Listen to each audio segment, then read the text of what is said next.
you'd see people walking upside down on the wall inside. So they used to charge 2 pieces of silver to see the upside down world. They didn't know what was happening.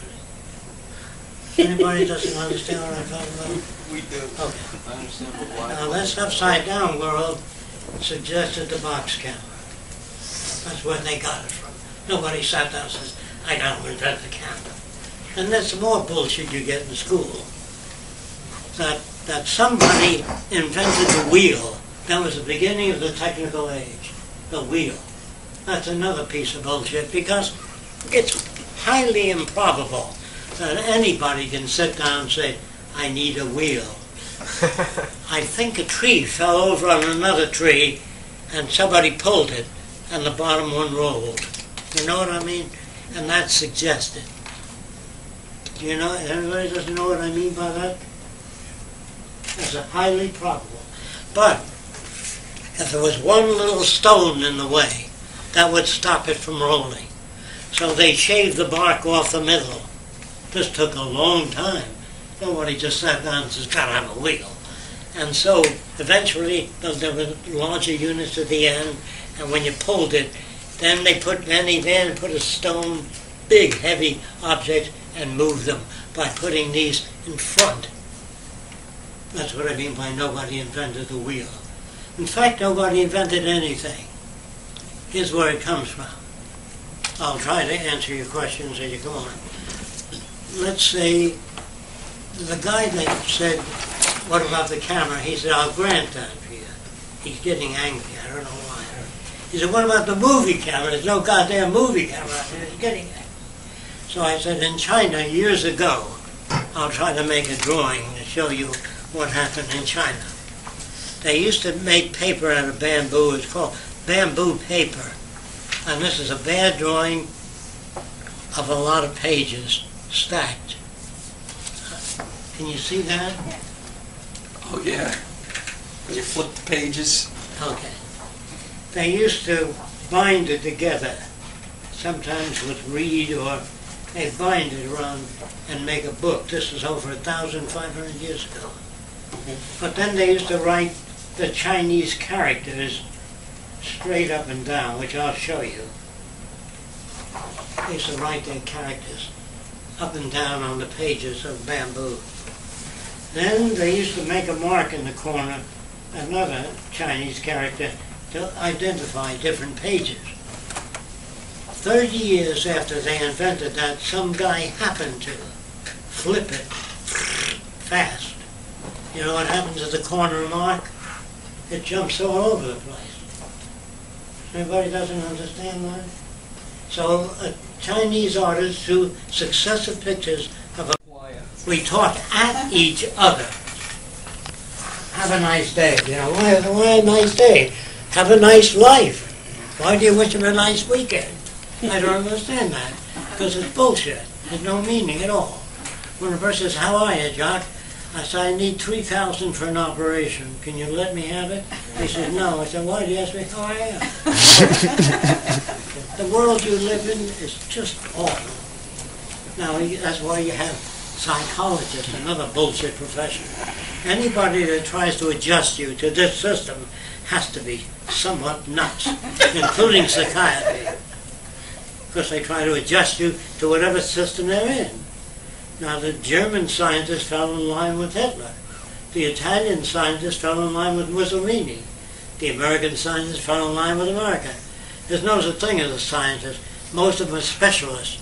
They're optics, chemistry, structures, and they don't know other disciplines. In the future, we will only generate multidisciplinarians, people with knowledge in sociology, social psychology, history of civilization, different cultures, what they believe in different countries, a generalist, you know, so no one can use you. Soldiers are killing machines. I would take every soldier, send them to college free, and teach them how to solve problems. Only problem solving. Imagine if you have millions of soldiers working on problems, bridging the difference between nations and all that. So when I was a kid, and I told you there was millions of people sleeping in every empty lot, and every university had students sitting outside discussing the social problems. Isn't that amazing? Because conditions were different. Conditions were very different. So there were people up on soapboxes talking about mankind united. And I listened to that guy. Then another guy was talking about back to Jesus, back to family values. You know, all these different guys up on soapboxes. Then there was a guy on socialism. I listened to him a while. There was another guy on communism. When I appeared, he says, "Go away, Sunday boy." I says, "Why? I want to hear what you've got to say." He said, "Why?" I said, "Well, I don't believe what the Democrats say about the Republicans, or the Republicans say about the Democrats, particularly what we say about socialism or communism. I want to hear it from you. You're a communist." He says, "You can stay." So I listened to him for about an hour. Then I says, "I want to ask you 10,000 questions." He said, "You'll have to go to the YCL." I never heard of it. I said, "What's that?" Young Communist League. He gave me an address and I went there. When I got there, there were little girls about 10 years old up to about 17, and they were reading books like Dostoevsky's Crime and Punishment. They were not like children at all. They were sophisticated.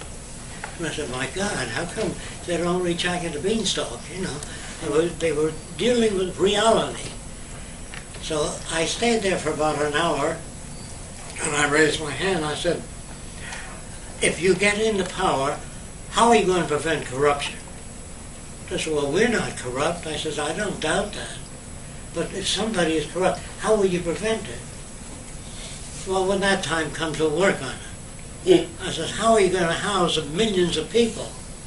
"Well, we'll work on that when that time comes." I said, "Well, let's start a technical branch of the Communist Party, work on mass housing, communications." They said, "You're a deviationist." I never heard the term. "You're deviating from the teachings of Marx." I said, "I'm trying to help. I'd help any organization." They said, "You'll have to leave." So the vice president of the Young Communist League said, "Let's hear him out." And they kicked us both out. Now, so I would say that I would help anybody, any nation. I don't discriminate. They all need clean air, clean water, arable land, good food, and a relevant education. All people need the same thing. They don't need words like democracy and freedom. Whenever you hear those words, democracy and freedom, watch out. If you had it, they tell you to write your congressman. Who the hell is he that you have to write? He should be at the forefront of knowledge, your congressman. Don't you see that when you fly in an airliner, you don't have to write to the pilot and say, "You've been flying at an angle, straighten up." He knows his business. You don't have to write to the navigator, "We're supposed to be going to Hawaii, it's the iceberg. Where are we going?" And the navigator says, "You're right." So your congressmen are stupid businessmen and lawyers. They know nothing about how society operates. Obama, is he a nice guy? Probably. But he doesn't know what to do. Really doesn't. General Motors is failing because they can't make a product as good as Toyota. And if you give them money without looking at a blueprint of what they propose to do, and if people don't have the money to buy cars, how the hell are they going to buy cars, even if you gave them money?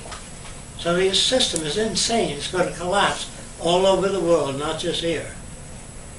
What the Venus Project is about is not about politics, who's corrupt, who's paying off who. That's what the liberal does.